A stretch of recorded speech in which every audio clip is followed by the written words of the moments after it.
By popular demand, this is my spoiler alert version for my review of Saving Noah by Lucinda Berry. If you haven't read it,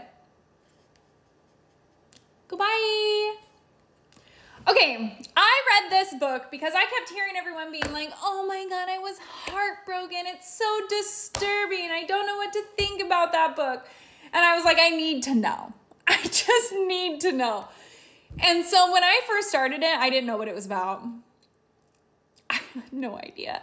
And so that was a little jarring at first, right? Now I'm a mom. I'm a mom of both a girl and a boy. And so the moment that like I resonated with the mom and I resonated with the dad, where I was like, man, I don't know that I would want him in my house with my little girl either.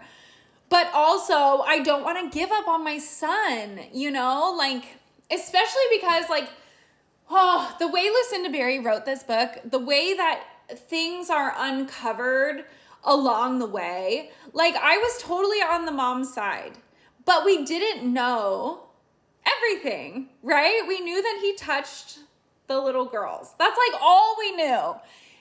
And so it was like, man, that's not okay, obviously. But they were talking about how like at this rehab facility, other kids do it out of anger or out of their own traumas or whatever, and they're not like pedophiles. Now, also, I'm going to jump around. We're going to hop around. Why?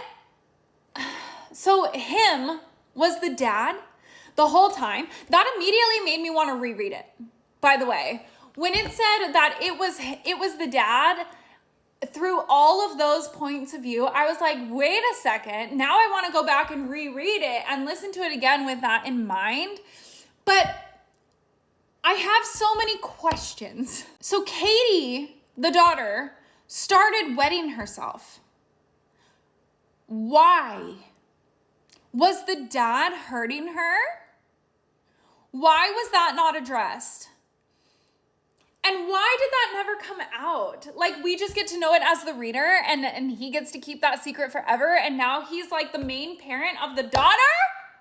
What? By the way, if I had read the book, her name is Adrienne.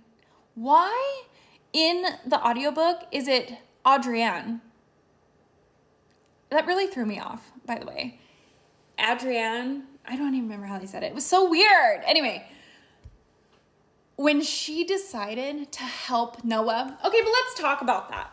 Unaliving one's self, what I've always thought is that that is a very selfless act, or excuse me, selfish act.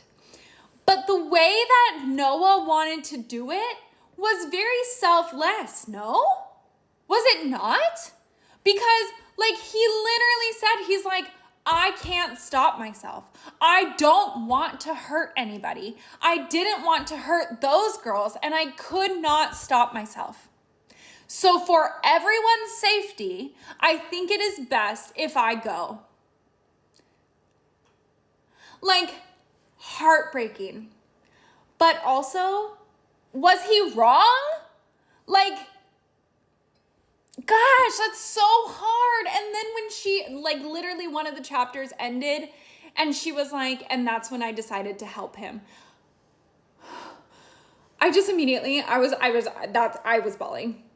I was like, how do you do that? How do you help your child unalive themselves? Oh my God.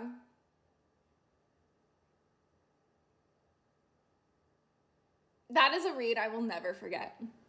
Ever. And I still think the dad was hurting Katie. Why did Lucinda Berry make it a point to say that she was wetting the bed? Why? Lucinda, ma'am, I have questions. I would love to pick your brain.